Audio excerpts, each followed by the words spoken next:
আবার আমরা যখন নামাজে দাঁড়াই, আল্লাহ বললেন ওযু করলি ভালো কথা, মসজিদে ঢুকলি ভালো কথা, নামাজের কাতারেও দাঁড়ালি ভালো কথা, কিন্তু আগে বল শিরকের সাথে সম্পর্ক আছে নাকি? আল্লাহ আমরা শিরক করি না, শিরকের সাথে আমাদের কোনো সম্পর্ক। আবার যখন হজ করতে যাই, লক্ষ লক্ষ হাজী সাহেবান আরাফাতের ময়দানে কাঁদে, আল্লাহর কাছে ডাকে, আল্লাহরে ডাকতে থাকে। আল্লাহ বলে ডাকাডাকি পরে কর, হজ পরে কর, আগে বল শিরক করস নাকি? সূরাতুল মুমিনুন থেকে আজকে আমরা কথা শুনবো, পড়েন ইনশাআল্লাহ। এই সূরাতে আল্লাহ তাআলা মুমিনদের 7টা গুণের কথা বলেছে। কয়টা? 7টা। মাত্র কয়টা? এই 7টা গুণ যদি কোনো মুমিন ধারণ করতে পারে নিজের মধ্যে, বাবা মারা গেলে ছেলে যেমনি বাবার সম্পত্তির ওয়ারিস হয়ে যায়, ওই ব্যক্তিগুলো জান্নাতের ওয়ারিস হয়ে যাবে। সূরাতুল মুমিনুন এটা নাজিলের একটা প্রেক্ষাপট আছে, ব্যাকগ্রাউন্ড। আমরা বলি শানে নুজুল বা সাবাবে নুজুল, কখন নাজিল হলো? এটা মাক্কি যুগের মাঝামাঝি সময়ে নাজিল হয়েছে। বিশ্বনবীর জীবনে 2টা পর্ব, 2টা ইনিংস, একটা মাক্কি ইনিংস আর একটা মাদানী ইনিংস। ইনিংস বুঝেন তো, ছেলে পেলে ক্রিকেট খেলে খুব, ইনিংস বললে সহজে বোঝে। একটা মাক্কি ইনিংস আর একটা মাদানী ইনিংস। এটা মাক্কি ইনিংসের মাঝামাঝি সময়ে নাজিল হয়েছে।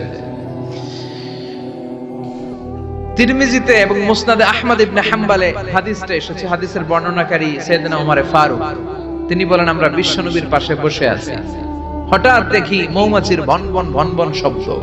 ডানে বায়ে আমরা মৌমাছি খুঁজতে লাগলাম, কিন্তু খুঁজে দেখি কোনো মৌমাছি নাই। সুবহানাল্লাহ পড়েন। ওমর ফারুক বর্ণনা করেন, সুনানে তিরমিজির হাদিস, মুসনাদে আহমদ ইবনে হাম্বলের হাদিস। ওমর ফারুক বলেন সাহাবাদের সাথে বিশ্বনবী একদিন বসা ছিলেন, আমরা হঠাৎ করে মৌমাছির আওয়াজ শুনতে পেলাম। ডানে বায়ে সামনে পেছনে খুঁজে দেখি কোথাও কোনো মৌমাছি নাই। আমার আর বুঝতে দেরি হলো না, তাহলে এটা মৌমাছি না, বিশ্বনবীর উপরে কোরআনের আয়াত নাজিল করছে কে? বিশ্বনবীর কাছে 7টা প্রক্রিয়ায় কোরআনের আয়াত নাজিল হতো। আমরা এই যে একটা কিতাবের ভিতরে কোরআন পেয়ে গেছি, কি সুন্দর 30 পারা। বিশ্বনবীর কাছে কি আল্লাহ তাআলা এইভাবে একটা কোরআন হাতে তুলে দিছিল? কথা কর। 23 বছরের লম্বা ডিউরেশনে, 23 বছরের লম্বা সময়ে, নাজমান নাজমান ইয়ানি কালিলান কালিলান, অল্প অল্প করে, হাসবা হাওয়াইজিল বাশার, মানব জাতির প্রয়োজন অনুসারে, কোনদিন 1 আয়াত, কোনদিন 10 আয়াত, কোনদিন 5 আয়াত, এভাবে করে করে 23 বছরের লম্বা জিন্দেগিতে আল্লাহ পুরো কোরআনটা বিশ্বনবীর উপর নাজিল করেছে। বিশ্বনবীর কাছে এই যে কোরআন নাজিল হতো, এগুলোর অনেকগুলো প্রক্রিয়া আছে। সহিহ হাদিসে এসেছে অনেকগুলো প্রক্রিয়া পাওয়া যায়। 1 নাম্বার প্রক্রিয়া, মিসলা সালসালাতিল জারাস, ঘন্টার ধ্বনির মতো বিশ্বনবীর কাছে কোরআন পাঠাতো কে? ঘন্টা চিনেন না? এদিকে হাই স্কুল আছে লক্ষ্মীপুরে, আছে? এই হাই স্কুলে বা প্রাইমারি স্কুলে ছুটির সময় দপ্তরি ঘন্টা বাজায় না? ঘন্টা বাজালে কি হয়? আওয়াজ হয়।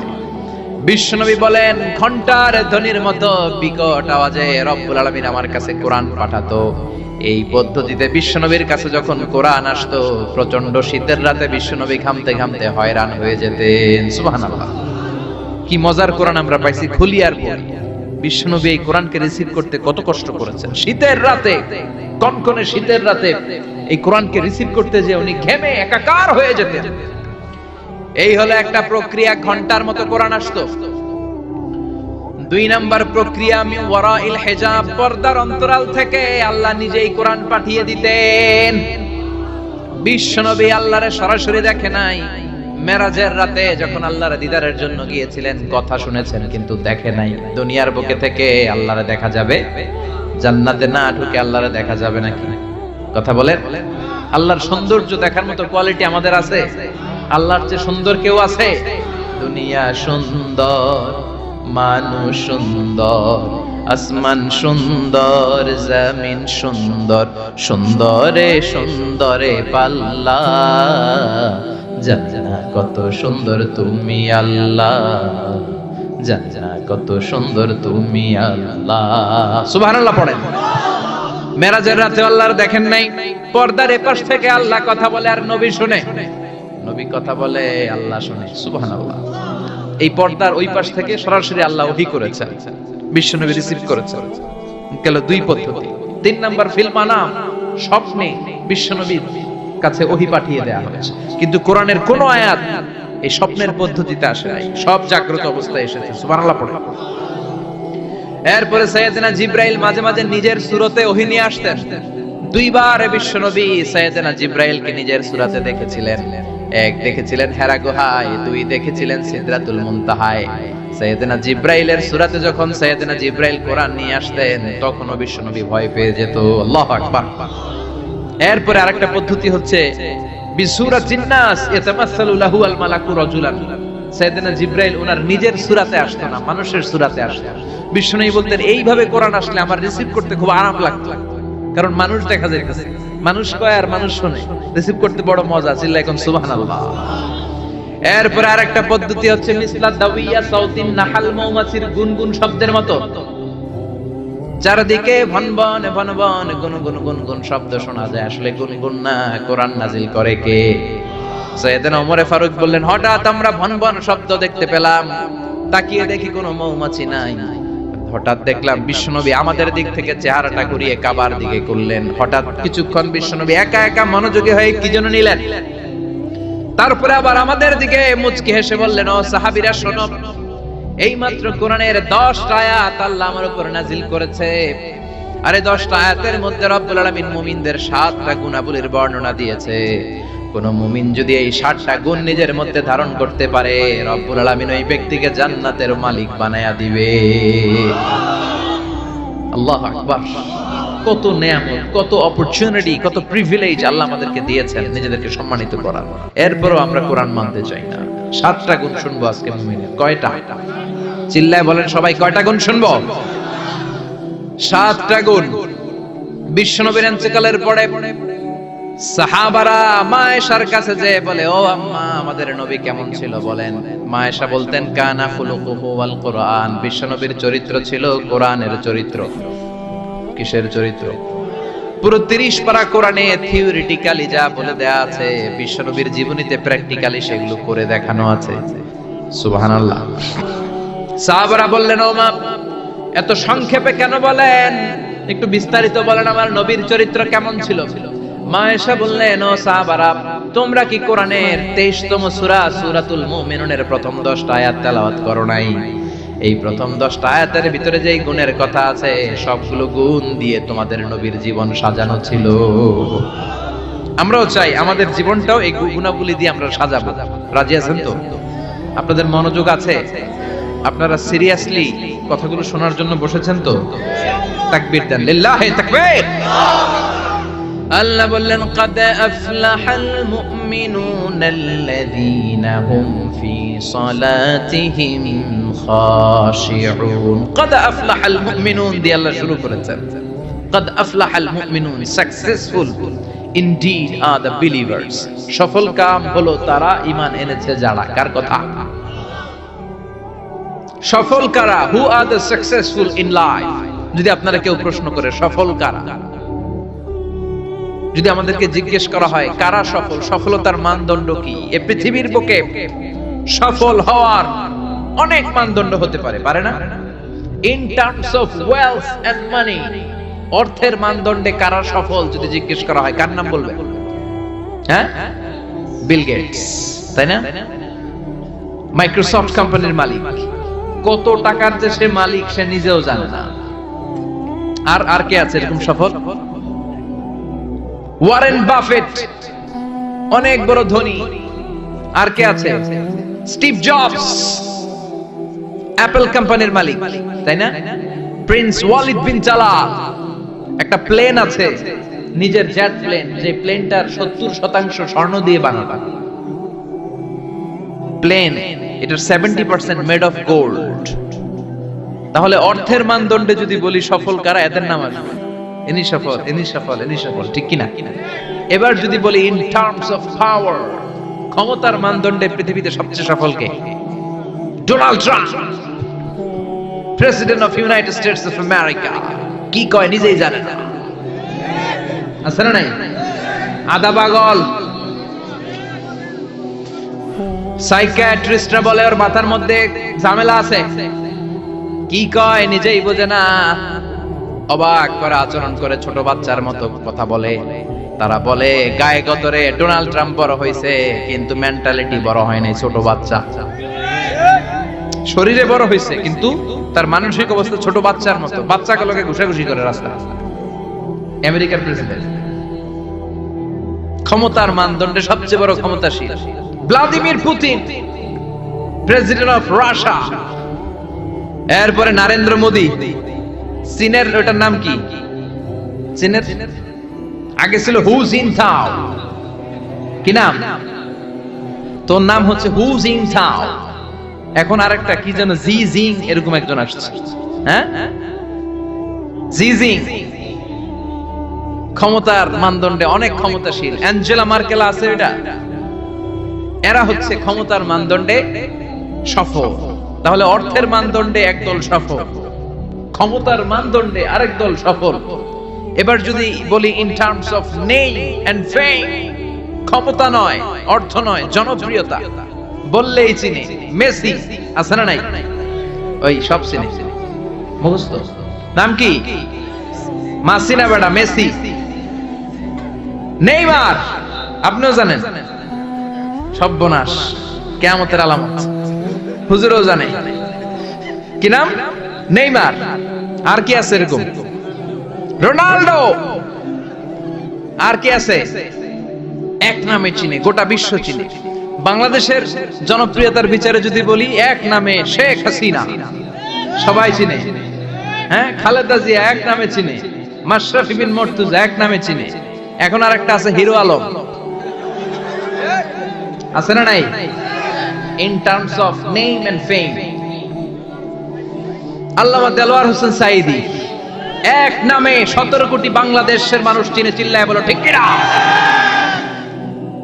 এটা হচ্ছে in terms of name and fame, খ্যাতি, যশ, জনপ্রিয়তা।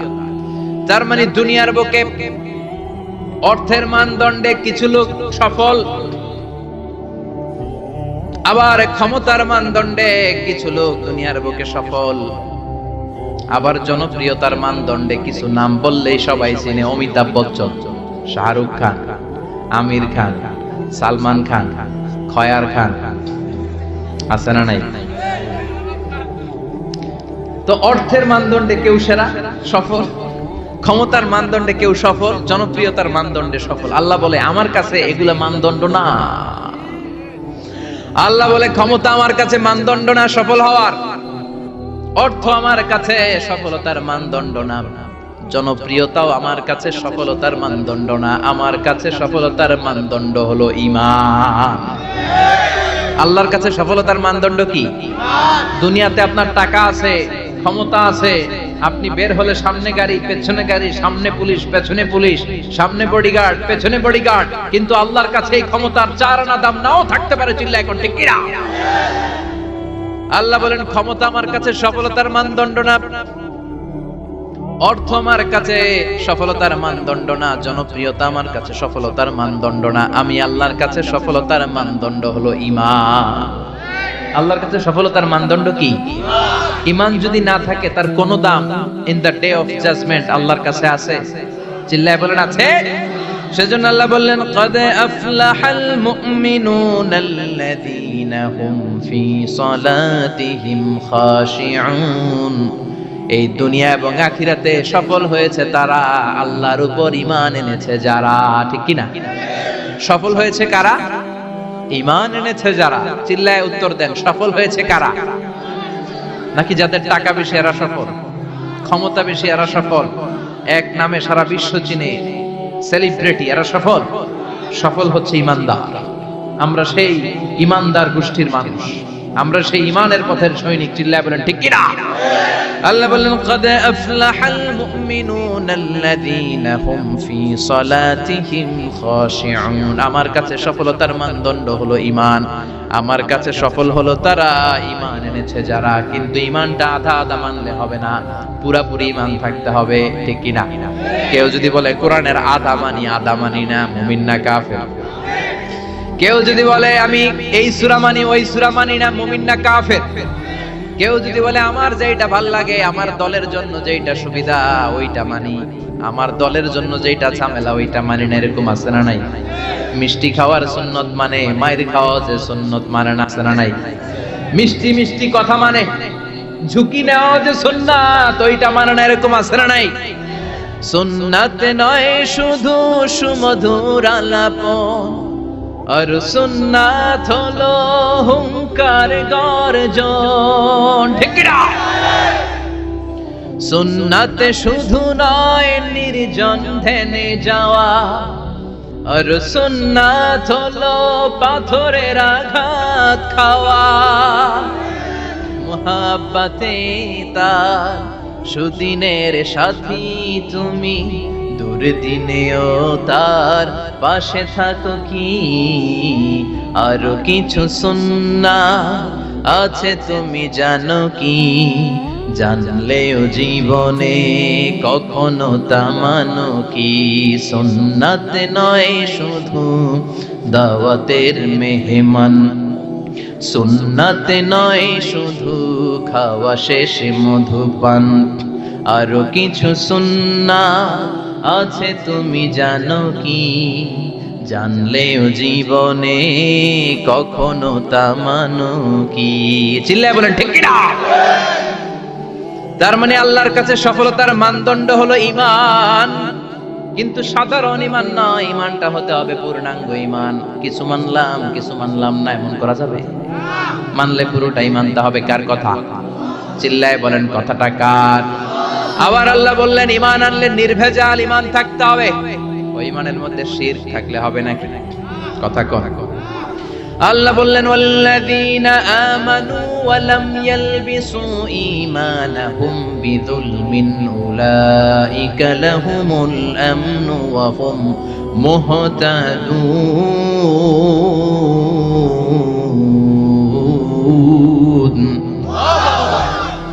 ঈমান আনার পরে ঈমানের সাথে যদি শিরকে তোমরা না মিলাও, তখন তোমাদের ঈমানটা নির্ভেজাল ঈমান হবে। তখন দুনিয়ার জীবনে তোমাদেরকে নিরাপত্তা দিবে কে? আবার হেদায়েত দিয়ে তোমাদেরকে ধন্য করবে কে? তার মানে ঈমান হতে হবে নির্ভেজাল, ঈমানের মধ্যে শিরক থাকলে হবে? কথা কন। আল্লাহ সব মাফ করে, শিরক মাফ করে না। আপনি কিয়ামতের দিন পাহাড় পরিমাণ গুনাহ নিয়ে আল্লাহর সামনে হাজির হয়েছেন, কিন্তু এই গুনার মধ্যে শিরকের গুনাহ নাই। আল্লাহ বললেন তাহলে আমি পাহাড় পরিমাণ দয়া নিয়ে তোর কাছে হাজির হয়ে যাব। আবার আমরা যখন নামাজে দাঁড়াই, আল্লাহ বললেন ওযু করলি ভালো কথা, মসজিদে ঢুকলি ভালো কথা, নামাজের কাতারেও দাঁড়ালি ভালো কথা, কিন্তু আগে বল শিরকের সাথে সম্পর্ক আছে নাকি? আমরা বলি ওয়াজ্জাহাতু ওয়াজহিয়া লিল্লাযী ফাতারাস সামাওয়াতি ওয়াল আরদা হানিফান ওয়া মা আনা মিনাল মুশরিকিন। আমরা নামাজের শুরুতে ঘোষণা দেই আল্লাহ ওমা আনা মিনাল, আল্লাহ আমরা শিরক করি না, শিরকের সাথে আমাদের কোনো সম্পর্ক। আবার যখন হজ করতে যাই, লক্ষ লক্ষ হাজী সাহেবান আরাফাতের ময়দানে কাঁদে, আল্লাহর কাছে ডাকে, আল্লাহরে ডাকতে থাকে। আল্লাহ বলে ডাকাডাকি পরে কর, হজ পরে কর, আগে বল শিরক করস নাকি? তখন সবাই ঘোষণা দেয় লাব্বাইক আল্লাহুম্মা লাব্বাইক, লাব্বাইক লা শারীকা লাক লাব্বাইক, আল্লাহ আপনার সাথে শরীক করি না। এই ঘোষণা দেওয়ার পরে এরপরে হজ কবুল হয়, এরপরে সালাত কবুল হয়। তাহলে ঈমান হতে হলে এটা নির্ভেজাল ঈমান হতে হবে। ওই ঈমানের সাথে শিরকের কোনো ছোঁয়া, কোনো ছিটে ফোঁটা সেখানে থাকতে পারবে। আল্লাহ বলে ঈমান যদি নির্ভেজাল হয় আর যদি ঈমানটা পাকাপোক্ত হয়, তাহলে তোমাদের সাহায্যের জন্য গায়েবী মদদ আমি পাঠিয়ে দেব। সুবহানাল্লাহ। ওয়ালা তাহিনু ওয়ালা তাহজানু ওয়া আনতুমুল আ'লাউনা ইন কুনতুম মুমিনিন। ভয় নাই, বিপদ নাই, চিন্তা নাই। ইমানদারের মতো যদি ইমানদার হও, ইমানটা যদি ওই রকম হয়, তাহলে কোনো চিন্তা নাই, আমি আল্লাহর সাহায্য তোমাদের সাথে আছে না নাই? নবীদের ঈমান ছিল সেই রকম ঈমান, ঈমানের মতো ঈমান, ঠিক কি না? নবী মুসার মতো ঈমান হলে রাস্তা হবে সাগর জলে। নবী ইউসুফের মতো ঈমান হলে একে একে দরজা খুলে। নবী ইব্রাহিমের মতন ঈমান যদি আজও থাকে বিদ্যমান, অগ্নিকুণ্ডে দেখতে পাবে খুবসুরত এক ফুল বাগান। সুবহানাল্লাহ পড়ে। এজন্য ইমানের মতো ইমান হলে সাহায্য পাঠাবে কে? আল্লাহ বললেন ওয়ালা তাহিনু ওয়ালা তাহজানু ওয়া আনতুমুল আ'লাউনা ইন কুনতুম মুমিনিন। ভয় পেও না, চিন্তা করো না, আল্লাহর সাহায্য আছে না নাই? বিপদ যত বেশি আসে, পরীক্ষা যত বেশি আসে, বিজয়ের পতাকা পতপত করে উড়ার সময়টা কাছে আসতে থাকে, ঠিক কি না? আকাশে যখন ঘুটঘুটে বেশি অন্ধকার দেখা যায়, প্রচন্ড অন্ধকারে যখন আকাশ একেবারে ছেয়ে যায়, রাত্রি যখন গভীর হয়ে যায়, সুবহে সাদিকের আলো আসার সময়টা কাছে আসতে থাকে, ঠিক কি না? গর্ভবতী নারীর পেটের প্রসব বেদনা যত বেড়ে যায়, নতুন মেহমান দুনিয়াতে আসার সময় ঘনাতে থাকে, তেমনি ইমানদারের উপর আযাব গজব অত্যাচার যত বাড়তে থাকে, ইসলামের বিজয়ের সময়টাও কাছে আসতে থাকে। এজন্য ঈমান হতে হবে ইমানদারের মতো, ঈমান হতে হবে পাক্কা ঈমান। চিল্লায় বলেন ঠিক কি না? সে আল্লাহ বললেন قد أفلح المؤمنون الذين هم في صلاتهم خاشعون. Successful indeed the believers. সফল হলো তারা ঈমান এনেছে যারা। কার কথা? চিল্লায় বলেন। জিমায় পড়ছেন? কষ্ট হচ্ছে? সফল হলো তারা ঈমান এনেছে যারা। তবে শুধু ঈমানদার বলে হাত তুললেই হবে না, 7টা গুণ সেই ঈমানদারের ভেতরে থাকার দরকার আছে না নাই? 1 নাম্বার গুণ আমরা শুরু করছি, কানগুলো খরগোশের মতো খাড়া করে শুনেন। শুনতেছেন? আল্লাহ বললেন আল্লাযীনা হুম ফি সালাতিহিম খাশিউন। ঈমানদারেরা যখন নামাজের মুসল্লায় দাঁড়ায়, দিন দুনিয়ার হুঁশ তাদের থাকে না, তাদের অন্তরটা চলে যায় আল্লাহর আরশের দিকে, ঠিক কি না? বিশ্বনবী বলতেন তা'বুদাল্লাহা কাআন্নাকা তারাহু, এমন ভাবে নামাজ পড়ো যেন তুমি আল্লাহরে দেখছো। ফাইন লাম তাকুন তারাহু ফাইন্নাহু ইয়ারাক। এটা যদি মনে করতে কষ্ট হয়, অন্তত এটা ভাবো যে আল্লাহ তোমায় দেখছে, ঠিক কি না? নামাজে যখন দাঁড়াবেন ভাববেন আমি আল্লাহরে দেখতেছি। এটা ভাবা অনেক কঠিন, এটা জানার জন্য লোকেরা পারে না। যদি না পারেন তাহলে অন্তত এটা ভাবেন যে আল্লাহ আপনারা দেখতেছে, আল্লাহ ইজ ওয়াচিং মি, আল্লাহ আমাকে দেখছে। তো আমি আল্লাহরে দেখতেছি আর আল্লাহ আমারে দেখতেছে। সুফিরা এটারে দুইটা ক্লাস করছে, একটার নাম দিছে মুশাহাদা আর একটার নাম দিছে মুরাকাবা। মুশাহাদা মানে আমি নিজে দেখি, আর মুরাকাবা মানে আমি দেখি না, আমারে দেখে কে? কেউ যেটা দেখে না দেখে কে? কেউ যেটা শোনে না শোনে কে? আল্লাহ আপনারে দেখতেছে। নামাজের মুসল্লা এই চিন্তাটা করলে খুশু খুদু বাড়ায় দিবে কে? খুশু মানে ভয়। কার ভয়? কথা বলে। যাদের হৃদয়ে আছে আল্লাহর ভয়, তারা কবু পথ ভুলে যায় না। আল্লাহর প্রেম ছাড়া এই দুনিয়ায় কারো কাছে কোনো কিছু চায় না। রাতের আধারে যারা সেজদাতে রয়, দু চোখের শ্রুতে নদী যেন বয়। রাতের আধারে যারা সেজদাতে রয়, দু চোখের শ্রুতে নদী যেন বয়।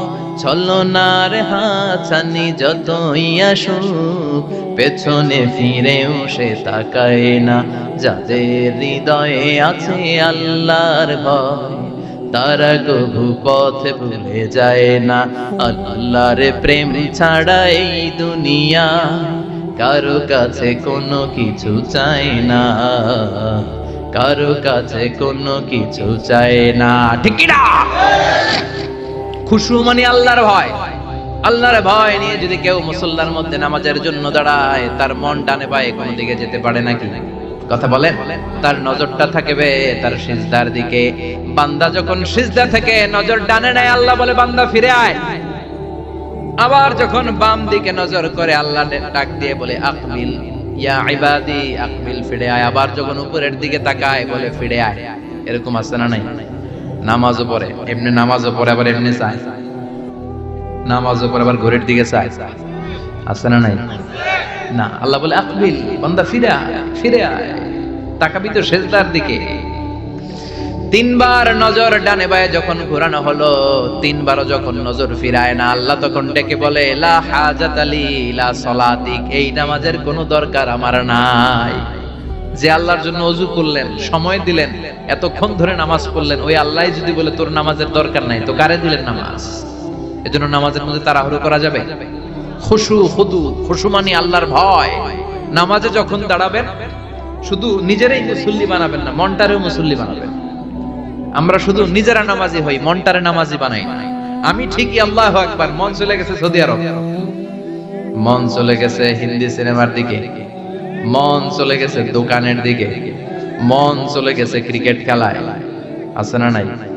উনি কিন্তু মুসল্লি, মসজিদে উনি কি মুসল্লি, উনি হাতে পায়ে একেবারে মুসল্লি, কিন্তু মনটারে মুসল্লি বানায় না। এজন্য মনটারেও নামাজি বানাতে হবে। আমরা বলি মনটারে কাজ দেন, মনটারে কখনো অলস বসে থাকতে দেয়া যায় না। আপনিও মুসল্লি হবেন, মনটারেও মুসল্লি বানাতে হবে, তা না হলে মন ডানে বায়ে ঘুরবে। মনের আরবি হচ্ছে কলব।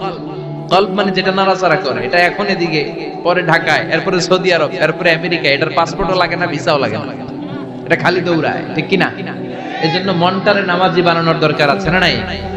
এজন্য আল্লাহ বললেন কদ আফলাহাল মুমিনুনাল্লাযীনা হুম ফি সালাতিহিম খাশিউন। মুমিন বান্দাদের প্রথম গুণাবলী হলো মুমিন বান্দারা যখন নামাজে পড়ে মনটারে নিয়ে নামাজ পড়ে, নিজেও নামাজি, মনটাও নামাজি, ঠিক কি না? আমাদের অনেকের নামাজে মন বসে না। আমাদের অনেকে বলে হুজুর নামাজে দাঁড়ালে মন সাথে থাকে না, নামাজে শুধু ভুল হয়, সূরা যে কয়বার পড়ে নিজেও জানি না। এরকম আছে না নাই? এদিকে ওদিকে চলে যায়। এখন মনটারে কিভাবে আপনি এক জায়গায় আনবেন, কনসেন্ট্রেট করবেন কিভাবে? বিশ্বনবী একবার মসজিদে ঢুকে দেখলেন এক সাহাবী নামাজ পড়তেছে, আল্লাহু আকবার, নামাজের মধ্যে এরকম করতেছে। এরকম করে না অনেকে? নামাজে পরে দাড়িও টানে, দাড়িও চুলকে, আছে না নাই? নামাজ পরে জামাও সোজা করে, নামাজ পরে দাড়িও টানে। বিশ্বনবী বললেন লাউ খাশাআত কলবুহু লা খাশাআত জাওয়ারিহু। এর অন্তরে যদি আল্লাহর ভয় থাকতো তাহলে এর অঙ্গ প্রত্যঙ্গের মধ্যেও এই ভয়ের ইমপ্যাক্ট পড়তো। এই সাহাবীর অন্তরে আল্লাহর ভয় নাই, খুশু নাই, এজন্য হাতে পায়ের মধ্যেও খুশু নাই। হাত একবার এদিকে নড়ে, আরেকবার ওদিকে নড়ে। আমাদের এরকম সমস্যা আছে না নাই? বিশ্বনবী বললেন তোমাদের যদি খুশু খুদু নামাজের মধ্যে বাড়াতে মনে চায়, নামাজের মুসল্লায় দাঁড়িয়ে হৃদয়টারে যদি আল্লাহর আরশে পাঠিয়ে দিতে মনে চায়, তাহলে নামাজের মুসল্লায় যখন দাঁড়াবা মনে করবা এটাই হতে পারে জীবনের শেষ নামাজ। 5টা টিপস দিব আপনাদের মনোযোগ বাড়ানোর জন্য। 5টা। কয়টা? নামাজে মনোযোগায়ন কিভাবে করবেন 5টা টিপস খেয়াল করে রাখেন। কিভাবে নামাজের মনোযোগ বৃদ্ধি করবেন। টিপস নাম্বার 1, সল্লু সলাতান মুআদ্দিয়া, বিদায়ী নামাজ পড়বেন। মনে করবেন হতে পারে আজকের এই নামাজটাই আমার জীবনের শেষ নামাজ। এখন বাজে 10:30, আপনাকে বলা হলো আজ রাত 1টার দিকে আপনার জীবনের হায়াত ফুরিয়ে যাবে। চলে যাওয়া লাগবে না আমাদের? থাকতে পারবো আমরা? চলে যাওয়া লাগবে। রাত 1টায় মালাকুল মউত চলে এসে রূহ কবজ করে নিয়ে যাবে। আর 1.5 ঘন্টা আপনার হাতে সময়। এই 1.5 ঘন্টায় আপনি নামাজ রোজা যা পারেন করে নেবেন। আপনার হুঁশ থাকবে? কথা কন। 1.5 ঘন্টা পরে আপনার মরণ। আপনি তাড়াতাড়ি করে ওযু করে আসবেন, যা নামাজে দাঁড়াবেন। মনে মনে ভাববেন আজকে জনমের মতো মাফ চান আল্লাহর কাছে। আকাম কুকাম যা করছি সব কাইন্দা একেবারে মাফ করায় ফেলাম আল্লাহর কাছে, ঠিক কি না? সেদিন আপনি ওযু করবেন চমৎকার ভাবে পাঞ্জাবিটা পরে, আতর মেখে, টুপিটা পরে মুসল্লার মধ্যে দাঁড়িয়ে আল্লাহু আকবার বলে নামাজ শুরু করবেন। ওই দিনের নামাজে আপনার কোনো তাড়াহুড়ো নাই। আছে? আজীবন তাড়াহুড়ো করছেন, কিন্তু ওই দিন আপনার তাড়াহুড়ো নাই। ওই দিনের রুকুটা আপনার জীবনের শ্রেষ্ঠতম রুকু হয়ে যাবে।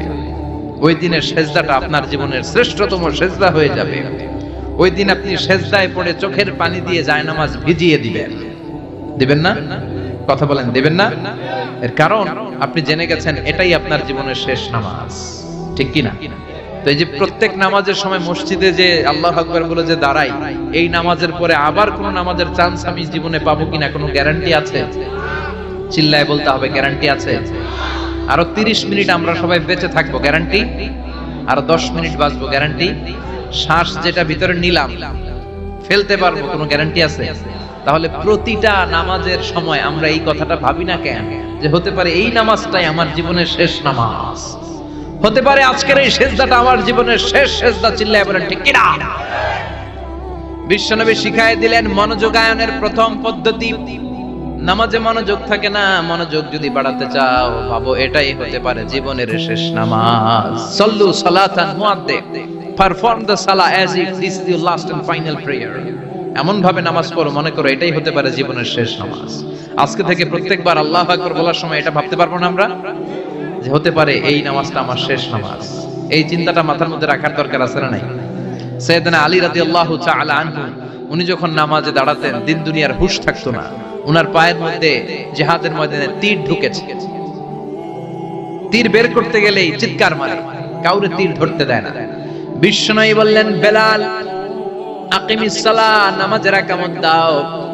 নামাজ শুরু করার আগে এক সাহাবীরা বললেন, নামাজের মাঝখান দিয়ে যে তুমি আলীর পা থেকে টেনে তীর বের করবে, কারণ আমি জানি আমার মেয়ের জামাই আলী যখন নামাজের যায় নামাজে দাঁড়ায় দিন দুনিয়ার কোনো হুঁশ আলীর আর থাকে না।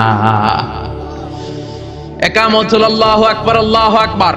বিশ্বনবী নামাজ শুরু করলেন, রুকু দিলেন, সিজদা দিলেন। দ্বিতীয় রাকাতের জন্য যখন দাঁড়ালেন, বিশ্বনবীর কথা মতো এই সাহাবী যে কাতারের মাঝখানে সাইয়েদনা আলীর পা থেকে গায়ে যত জোর ছিল টান মেরে তীর বের করেছে, ফিনকে দিয়ে রক্ত বের হয়েছে। সাইয়েদনা আলী মুহূর্তের জন্য টের পায় নাই।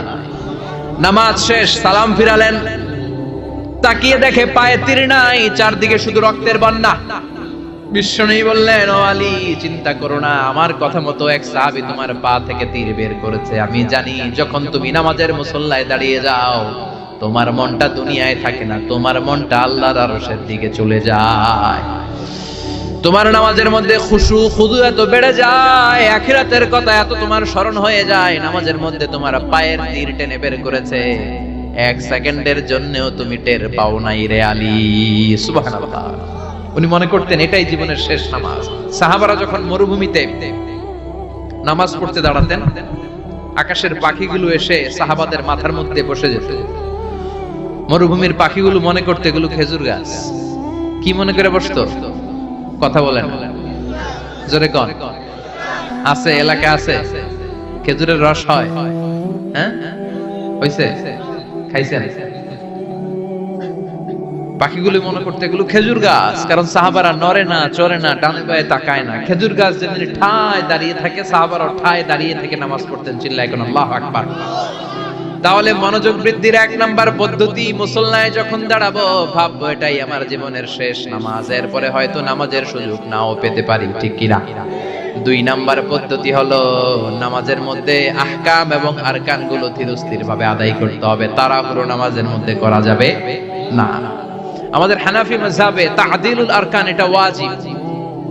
রুকুনগুলো আদায় করার সময় ধীরস্থির ভাবে আদায় করা এটা হানাফি মাযহাবে কি ওয়াজিব। চিল্লায় বলে, এটা কি ওয়াজিব? তরক করলে কি করতে হয়? হ্যাঁ, সহু সেজদা দিতে হয়। কিন্তু অন্যান্য মাযহাবে এটা ফরজ, এটা বাদ দিলে আপনার নামাজই হবে না, তাড়াহুড়ো করলে নামাজই হবে না। বিশ্বনবী দেখলেন মসজিদে নববীতে এক সাহাবী নামাজ পড়ে। নামাজ শেষে নবীর কাছে আসলে বিশ্বনবী বললেন, সল্লি ফাইন্নাকা লাম তুসল্লি, নামাজ পড়ো কারণ তোমার নামাজ হয় নাই।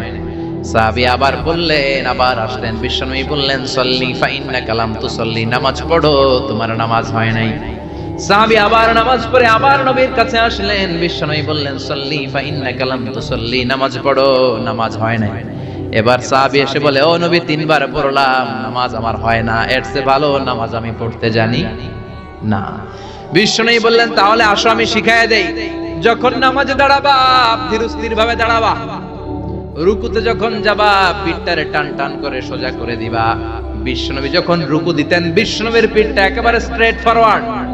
সাহাবারা বলতেন বিশ্বনবীর রুকু দেওয়া পিঠের উপরে যদি পানি ভর্তি একটা গ্লাস রেখে দেওয়া হয়, পানিগুলা কাঁপবে না, গ্লাসটাও পড়বে না। সুবহানাল্লাহ। তার মানে বিশ্বনবীর রুকুর পিঠটা কেমন ছিল? Straight forward. বিশ্বনবী বলেন, রুকু থেকে দাঁড়াবা ধীরস্থির ভাবে দাঁড়াও, আবার সেজদায় গেলে ধীরস্থির ভাবে যাও। আমাদের দেশে অনেকে রুকু থেকে কোন রকম মাথাটা তুলে আবার সেজদায় দৌড় মারে, আছে না নাই? লক্ষ্মীপুরে নাই, এদিকেও আছে। দুই সেজদার মাঝখানে ধীরস্থির ভাবে বসা হচ্ছে ওয়াজিব। অনেকে এক সেজদা থেকে কোন রকম মাথাটা একটু উপরের দিকে উঠিয়ে আরেক সেজদায় মুরগির মতো ঠোকর মারে, এরকম তো এদিকে নাই না? আবার অনেকে ইমাম সাহেবের আগে দৌড় মারে, আছে না নাই? ইমাম সাহেব সামি আল্লাহু লিমান হামিদা বলে দাঁড়াইছে, ওনার আর সহ্য হয় না, উনি আগে সেজদা দিবে, কিন্তু ইমামের আগেও যাইতে পারে না, মাঝখানে যাই হ্যাং হয়ে থাকে, আছে না নাই? মোবাইল মাঝে মাঝে হ্যাং হয় না, মানে সামনেও যায় না পিছনেও যায় না, তো ওনারাও ইমামের আগে সেজদায় যাবে তো ইমাম যাইতে পারে না, উনিও যেতে পারে না, মাঝ অবস্থায় যায় কি হয়? হ্যাং হইবেন আপনারা? হ্যাং হওয়া যাবে না। তাহলে মনোযোগ বাড়ানোর 2 নাম্বার পদ্ধতি হচ্ছে কি করবেন? ধীরস্থির ভাবে। There is no rushing in salah, there is no hastiness in salah। নামাজের মধ্যে কোনো তাড়াহুড়ো নাই। তাড়াহুড়ো করলে এটা নামাজ হয় না। এমনকি নামাজের দিকে বিশ্বনবী তাড়াহুড়ো করে যেতেও নিষেধ করেছেন। ইদা উকিমাতিস সালাহ, নামাজ যখন শুরু হয়ে যাবে ধীরস্থির ভাবে যাবে, তাড়াহুড়ো করে যাওয়া যাবে না। 3 নাম্বার পদ্ধতি, জামাতে পড়বেন। তাহলে মনোযোগ বাড়ায় দিবে কে? বিশ্বনবী বলেন সালাতুল জামাআত আফদলু সালাতাল ফারদ বি 27 দারাজা। একা একা নামাজ পড়লে যতটুকু সওয়াব হয়, জামাতে নামাজ পড়লে 27 গুণ বেশি সওয়াব হয়। জামাতে পড়ার দরকার আছে না? জামাতে পড়লে আর মনোযোগ এদিক সেদিক যায় না। সবাই আল্লাহু আকবার, আমি আল্লাহু আকবার, সবাই আসসালামু আলাইকুম ওয়া রাহমাতুল্লাহ, আমি আসসালামু আলাইকুম ওয়া রাহমাতুল্লাহ। মন আমার এদিক সেদিক যাওয়ার সুযোগ আছে? কম, ঠিক কি না? 4 নাম্বার, নামাজে যা বলেন অর্থ বোঝার চেষ্টা করেন। আমরা সালাতে যেটা বলি এটার অর্থ বুঝি না। আমরা প্রতিদিন বলি আলহামদুলিল্লাহি রাব্বিল আর রহমানির মালিকি, আবার বলি সামি আল্লাহু লিমান হামিদা, কি কইলাম বুঝি নাই। সুবহান রাব্বিয়াল আলা মানে কি জানি না। আত-তাহিয়াত লিল্লাহি ওয়াস সালাওয়াত ওয়াত তাইয়্যিবাত অর্থ কি জানি না। এজন্য সালাতে যা বলেন এটা বুঝে বুঝে বলার চেষ্টা করেন। এট লিস্ট সালাতে যেটা আপনি পড়েন এটার অর্থটা শেখার চেষ্টা করেন, তাহলে বললে হৃদয়ের মধ্যে টাচ লাগবে, অন্তরে দরদ লাগবে, চিৎকার করে বলেন ঠিক কি না। 5 নাম্বার পদ্ধতি, নামাজের মধ্যে যে সুন্নাত গুলো আছে সুন্নাত গুলো আদায় করবেন, তাহলে নামাজের মধ্যে মনোযোগ বাড়ায়া দিবে কে? হাত তোলা সুন্নাত তোলেন। রাফউল ইয়াদাইন যদি করেন, অভ্যাস যদি থাকে, বারবার হাত তোলা তুলেন, প্রতিবার তুললে 10টা করে সওয়াব। আমিন বলবেন, যে মসজিদে জোরে জোরে বলেন, আস্তে তো আস্তে বলেন, কিন্তু বইলেন, বলার দরকার আছে না নাই? বিশ্বনবী বললেন ইদা আম্মানাল ইমাম আমিনু, ইমাম যখন আমিন বলে তোমরাও আমিন বলো, কারণ তোমরাও যখন আমিন বলো ফেরেশতারাও আমিন বলে। তোমাদের আমিন ফেরেশতাদের আমিন যখন মিলে যায়, তোমাদের জীবনের সব গুনাহ মাফ করে দেয় কে? এজন্য আমিন জোরে কোন বাস্তে কোন বলবেন, এটা ছাড়বেন না। তাশাহুদের মধ্যে আঙ্গুল তুলবেন, হয় নাড়াবেন নয় তুলে রাখবেন, এটা সুন্নাহ। আশাদ্দু আলা শাইতান মিনাল হাদিদ, শয়তানের লোহা দিয়ে পিটাইলে যত কষ্ট পায়, তাশাহুদে বসে এই আঙ্গুলটা নাড়ালে এর চেয়ে বেশি কষ্ট পায়। সুবহানাল্লাহ কইবেন না? এজন্য মুরাআতুস সুনান, সুন্নাতগুলো মানার চেষ্টা করেন। সালাতে মনোযোগ বাড়ায় দিবে কে? এজন্য আল্লাহ বললেন কাদ আফলাহাল মুমিনুনাল্লাযীনা হুম ফি সালাতিহিম খাশিউন, সফল হলো তারা ঈমান এনেছে যারা। আর ঈমানদারের প্রথম বৈশিষ্ট্য আল্লাযীনা হুম ফি সালাতিহিম খাশিউন, নামাজের মধ্যে মুসল্লির অন্তরে ভয় থাকবে কার? মনে থাকবে খুশু খুদু, এটার বলে হুজুরুল কলব, অন্তরটারে ধরে রাখতে হবে। 2 নাম্বার আল্লাহ বললেন ওয়াল্লাযীনা হুম আনিল লাগবি মুরিদুন, মুমিন বান্দার 2 নাম্বার গুণ অনর্থক কাজ থেকে তারা দূরে থাকে। অনর্থক কোনো বিষয়ের দিকে মুমিন কখনো যায়, লাগবুন মানে অনর্থক বিষয়, মুরিদুন তারা মুখ ফিরিয়ে নেয়। অনর্থক কোনো কাজে মুমিন যায়, যেই কাজে সওয়াব নাই ওই কাজ মুমিন করে, যেই কাজে গুনাহ হয় ওই কাজে যাওয়া যাবে? কথা বলেন। মুমিন যাবে ওই কাজে যেই কাজ করলে মানবতার কল্যাণ আছে না নাই? মুমিন করবে ওই কাজ যেই কাজ করলে আমলনামাটারে সওয়াব দিয়ে পূর্ণ করে দিবে কে? এজন্য বিশ্বনবী বলতেন মিন হুসনি ইসলামিল মারই তারকুহু মা লা ইয়ানি, ব্যক্তির ইসলামের সৌন্দর্য হলো ব্যক্তি তার জীবন থেকে অনর্থক সব কাজ বের করে দিবে। যাই করবেন অর্থবোধক হইতে হবে। অনর্থক কোনো কাজ করা যাবে? কথা কর। আপনি যেটা বলবেন এটার জন্য অর্থ থাকে, আপনি যেটা করবেন এটার জন্য অর্থ থাকে। আপনি যে অর্থটা খরচ করবেন, সম্পদ খরচ করবেন, এটাও অনর্থক, অপ্রয়োজনে খরচ করা যাবে? অপ্রয়োজনে কোনো কাজ করা যাবে? কারণ মুমিন জানে মুমিনের মুখ দিয়ে যেটাই বের হয় এটা লেখার জন্য ফেরেশতা আছে না নাই? কিরামান কাতিবিনা ইয়ালামুনা মা তাফআলুন,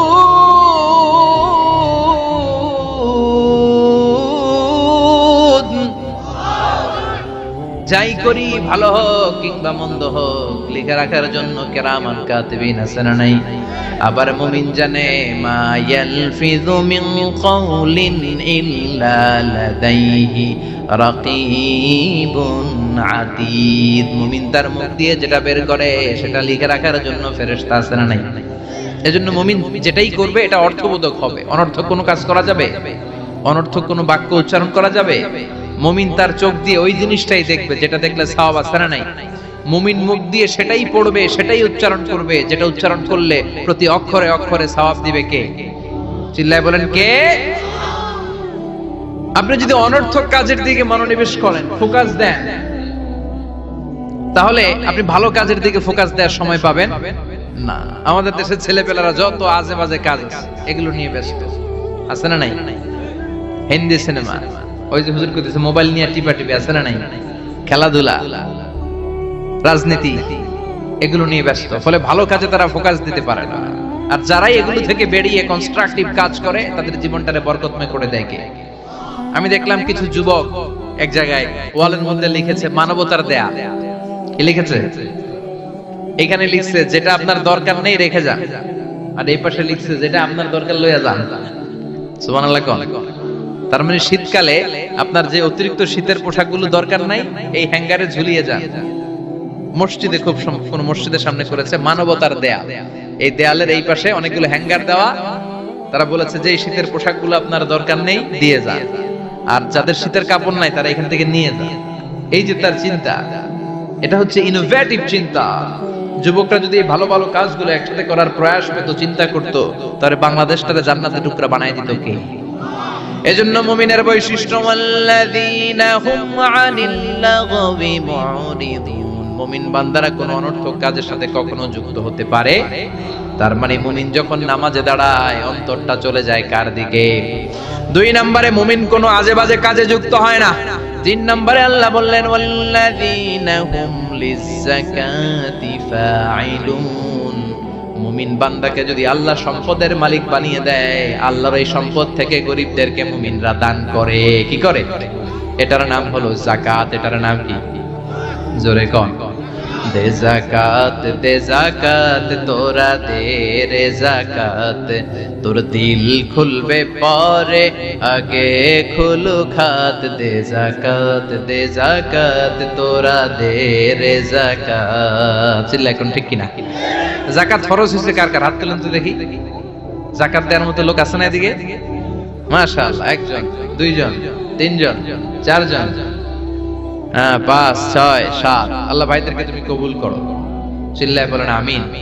যাকাত দেওয়াটা এটা অপশনাল নয়, এটা কম্পালসরি। ওয়া ফি আমওয়ালিহিম হাক্কুন লিসাইলি ওয়াল মাহরুম। তোমার সম্পদে গরিবদের জন্য আল্লাহ এটা অধিকার করে দিয়েছে। যিনি যাকাত দেয় তার জন্য দেয়া ফরজ, আর যিনি যাকাত নেয়, যাকাত নেয়া কি তার জন্য ফরজ? কথা কোন? তাহলে সে আপনার কাছ থেকে যাকাত নিয়ে আপনাকে ফরজ কাজটা করার ক্ষেত্রে সহযোগিতা করেছে। আপনি কোনো করুণা তারে করেন নাই। চিল্লায় বলেন ঠিক কিনা? আবার আল্লাহ বলেন যাকাত দিবি না কেন? টাকা কি তোর নাকি? ওয়া মিম্মা রাযাকনাহুম ইউনফিকুন। আমি যেটা রিজিক হিসেবে দিয়েছি ওইখান থেকে দে।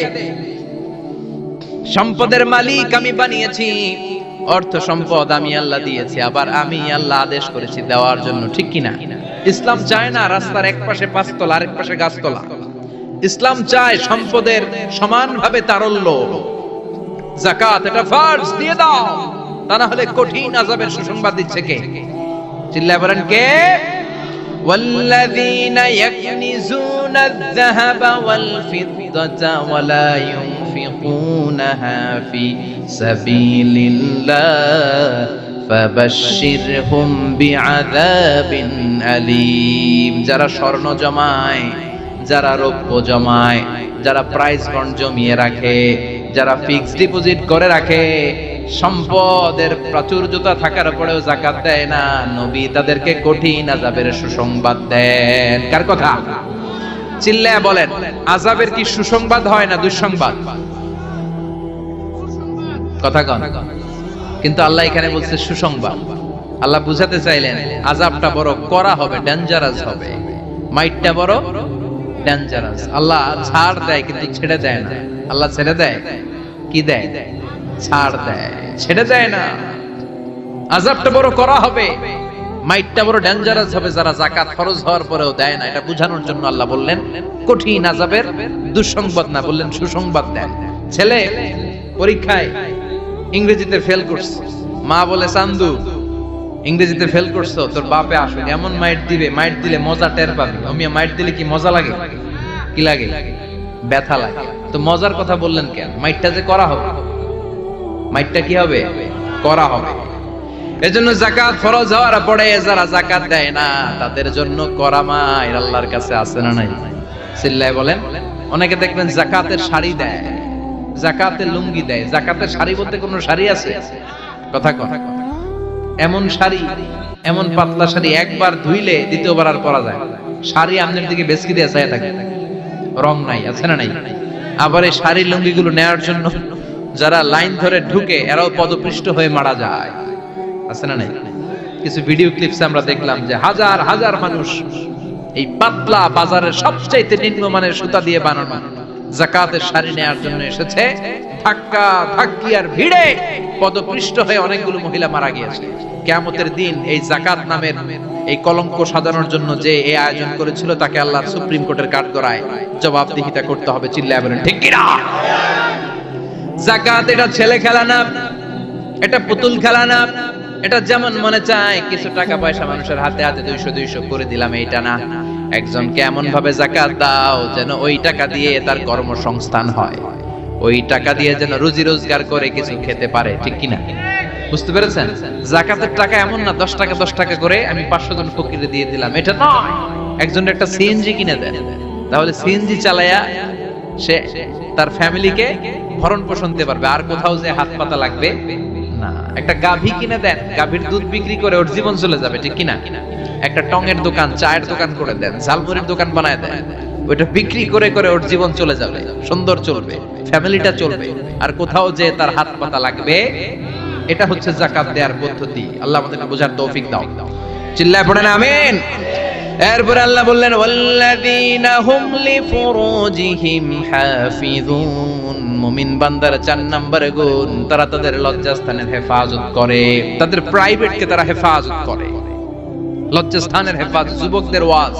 বিশ্বনবী বলেন মাইয়াতমান লি মা বাইনা লিহিয়াইহি ওয়া মা বাইনা রিজলাইহি আতমান লাহুল জান্নাহ।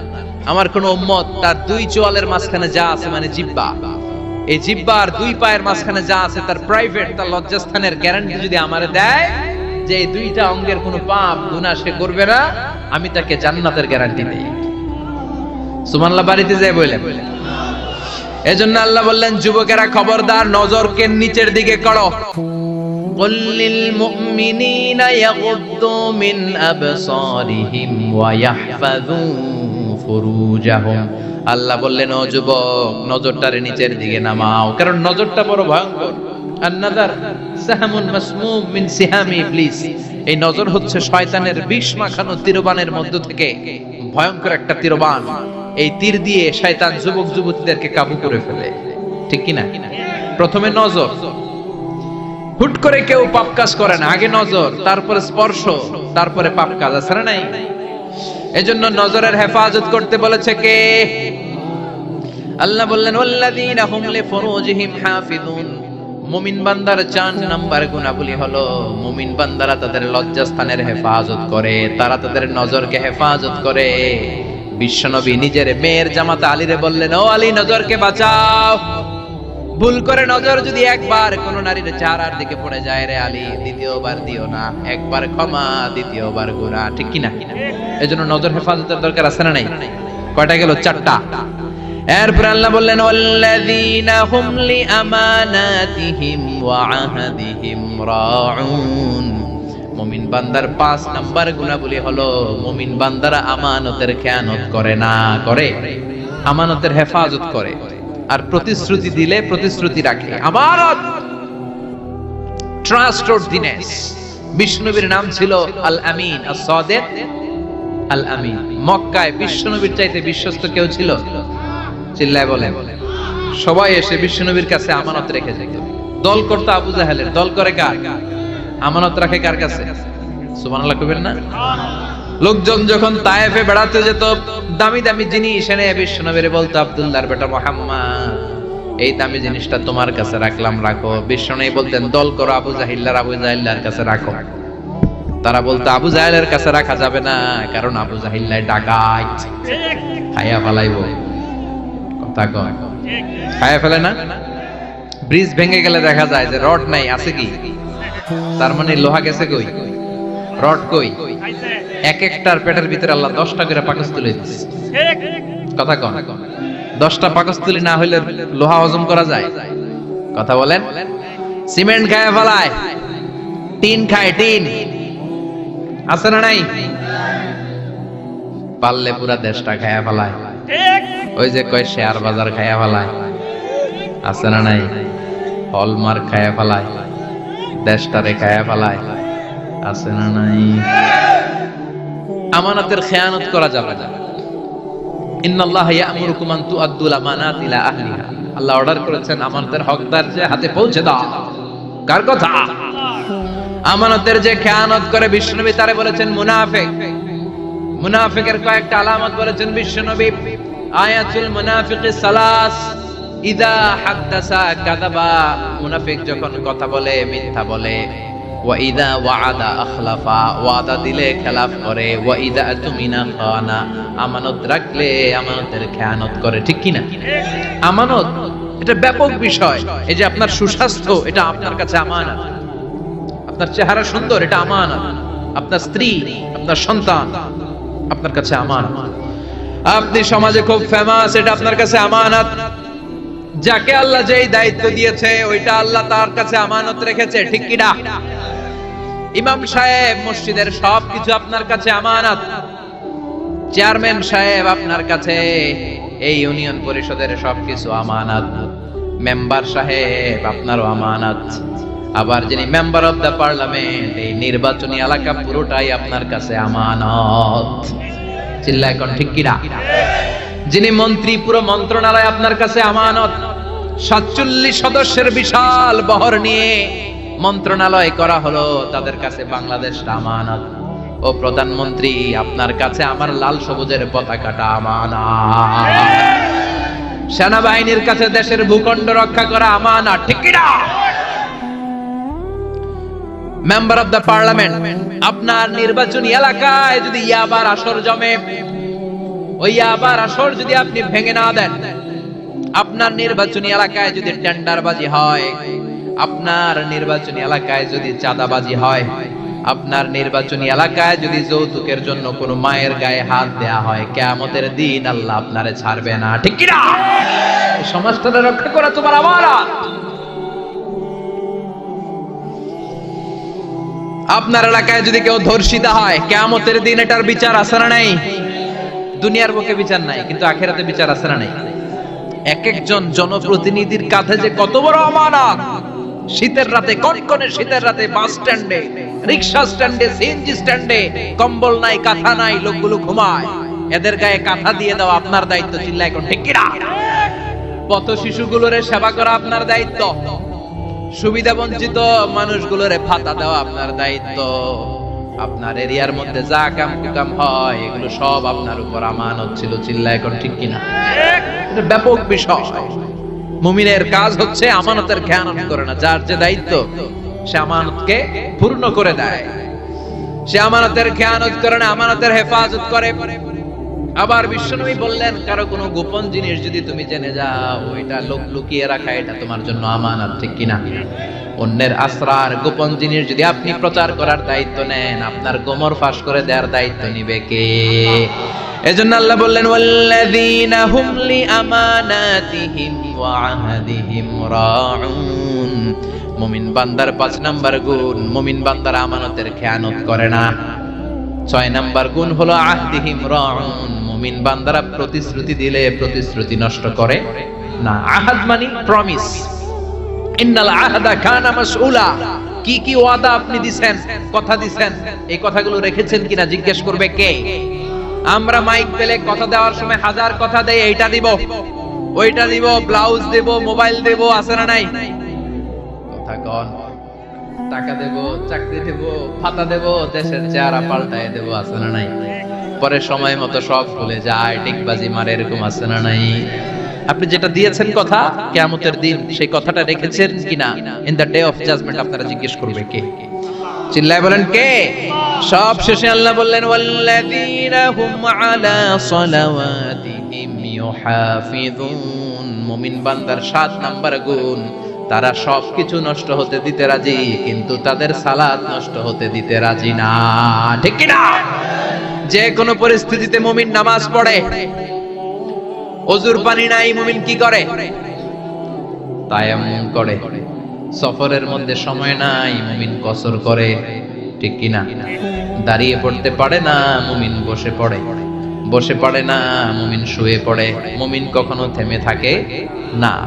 আপনি প্লেনে আছেন তখন নামাজ পড়েন, জাহাজের মধ্যে আছেন তখন নামাজ পড়েন, জমিনে আছেন তখনও পড়েন।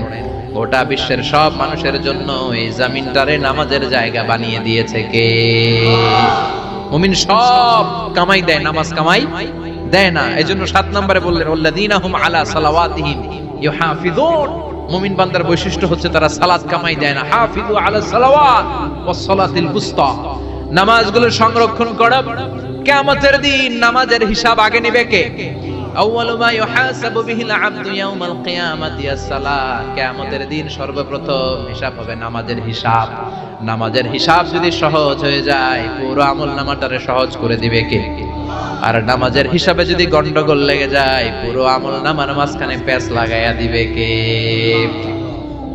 এজন্য মুমিন সব সময় নামাজ পড়ে জামাতে। কিভাবে? সালাতে কায়েম করো, সালাতে কায়েম করো, হবে সম্মানী তুমি, হবে জান্নাতি তুমি, হবে সম্মানী তুমি, হবে জান্নাতি তুমি। দিবে কাল হাসরে শীতল ছায়া আরশে আজিম। রব্বিয়াল আলা, রব্বিয়াল আযীম, রব্বিয়াল আলা, রব্বিয়াল আযীম। ঠিক কি না? নামাজগুলো জামাতে পড়া যাবে? আজকের মাহফিলে কি আমরা এই সিদ্ধান্তে আসতে পারি না যে আমরা পারতপক্ষে জামাত নষ্ট করব না, 5 ওয়াক্ত সালাত জামাতের সাথে আদায় করার চেষ্টা করব? হাত তুলে কি আল্লাহরে দেখানো যাবে? দেখানো যাবে মুসলমান? ডাক দিয়ে আল্লাহরে বলেন আল্লাহ। আর জোরে আল্লাহরে ডাকেন, পড়েন আল্লাহ। হাত তুলে ওয়াদা করলাম 5 ওয়াক্ত সালাত জামাতের সাথে। গলার আওয়াজ ছোট হয়ে আসছে, আওয়াজ করে বলেন হে আল্লাহ, হাত তুলে ওয়াদা করলাম 5 ওয়াক্ত সালাত জামাতের সাথে আদায় করার চেষ্টা করুন, তুমি তৌফিক দাও। আমিন। আর জোরে পড়েন আমিন। এরপর আল্লাহ বললেন উলাইকা হুমুল ওয়ারিসুনাল্লাযীনা ইয়ারিসুনাল ফিরদাউসা হুম ফিহা খালিদুন। এই 7টা গুণ যদি কোনো মুমিন তার জীবনের মধ্যে ধারণ করতে পারে, বাবা মারা গেলে যেমনি ছেলেরা সম্পদের ওয়ারিস হয়, ওই মুমিন বান্দাদেরকে জান্নাতুল ফেরদাউসের ওয়ারিস বানায়া দিবে কে? মানতে রাজি আছেন তো? প্রথমে কি বলছি? আল্লাযীনা হুম ফি সালাতিহিম খাশিউন। মুমিন যখন নামাজে দাঁড়ায়, অন্তরে আল্লাহর ভয় নিয়ে নামাজে দাঁড়ায়, এদিক সেদিক তার মন ছোটাছুটি করে। 2 নম্বরে বলেছি ওয়াল্লাযীনা হুম আনিল লাগবি মুরিদুন। মুমিন অনর্থক কাজকে এড়িয়ে চলে। মুমিন যা করে ভালোটা করে, কল্যাণের পথে চলে। ঠিক কি না? তারপরে বলেছি ওয়াল্লাযীনা হুম লিযাকাতি ফাইলুন। মুমিন দান করে, অল্প দান করলেও এটারে কিয়ামতের দিন বড় করে দিবে কে? এরপরে মুমিন তার লজ্জাস্থানের হেফাজত করে। তারপরে মুমিন যদি মুমিনের কাছে আমানত রাখা হলে ওই আমানতের হেফাজত করে। তারপরে মুমিন যদি কারোর কাছে ওয়াদা দেয়, কোনো প্রতিশ্রুতি দেয়, প্রতিশ্রুতি রক্ষা করে। তারপরে মুমিন সব কামাই করে, কিন্তু নামাজ কামাই করে।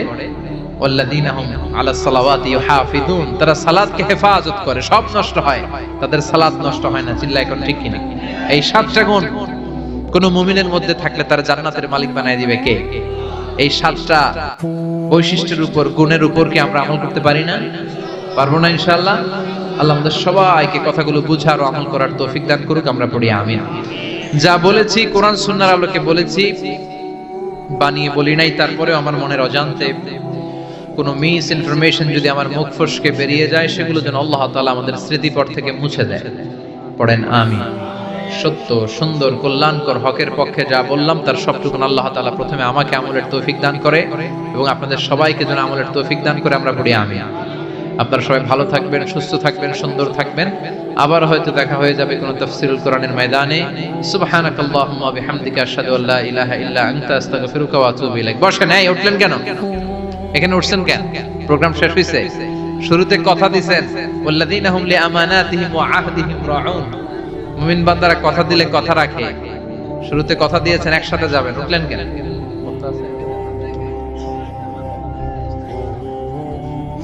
ইয়া রাব্বি লাকাল হামদু কামা ইয়ানবাগি লিজালালি ওয়াজহিকা ওয়া আযীমি সুলতানিক।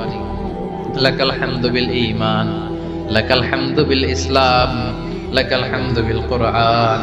রব্বানা আতিনা ফিদ দুনিয়া হাসানাহ ওয়া ফিল আখিরাতি হাসানাহ ওয়া কিনা আযাবান নার। রব্বানা যালামনা আনফুসানা ওয়া ইল্লাম তাগফির লানা ওয়া তারহামনা লানাকুনান্না মিনাল খাসিরিন।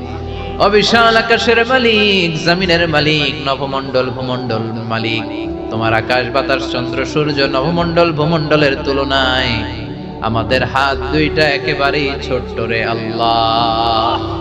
ছোট্ট দুটি হাত পেতে বুক ভরা আশা নিয়ে তোমার শাহী দরবারে গভীর রজনীতে ভিখারির মতো চেয়ে রইলাম।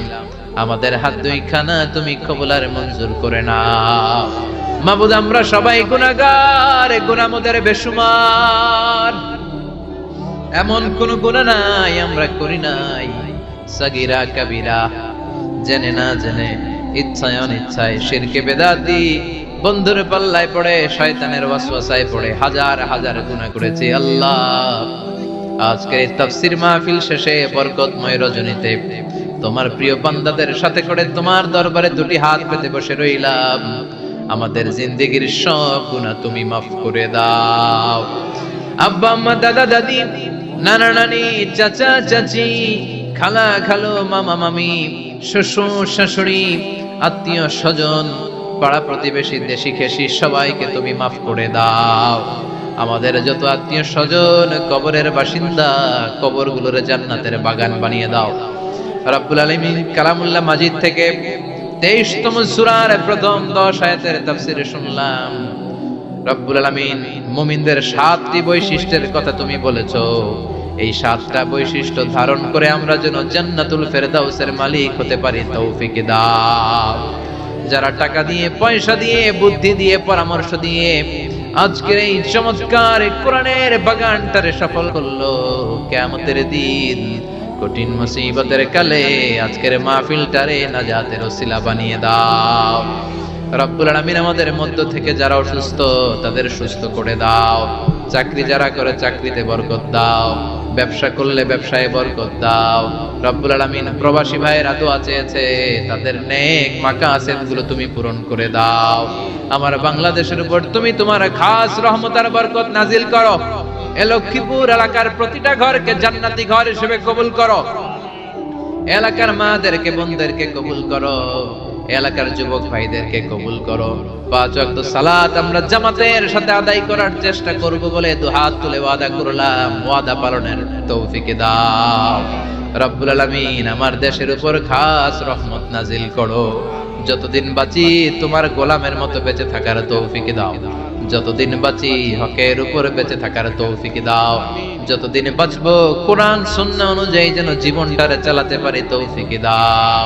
আমার যখন ফুরাবে দিন, আসবে গহীন রাতি, থেকো আল্লাহ দু নয়নে হয়ে চির সাথী, আসবে গহীন রাতি। রব্বুল আলামিন, ক্ষণস্থায়ী দুনিয়া ছেড়ে যেদিন পরপারে পাড়ি জমাবো, সেই কঠিন মুহূর্তে বিশ্বনবীর নূরানি চেহারাটা দেখে দেখে, বিশ্বনবীর শেখানো এই মধুর কালিমাটুকুন জপতে জপতে, ঈমান নিয়ে, শাহাদাতের মৃত্যু নিয়ে যেন আমরা সবাই বিদায় নিতে পারি। লা ইলাহা ইল্লাল্লাহু মুহাম্মাদুর রাসূলুল্লাহ।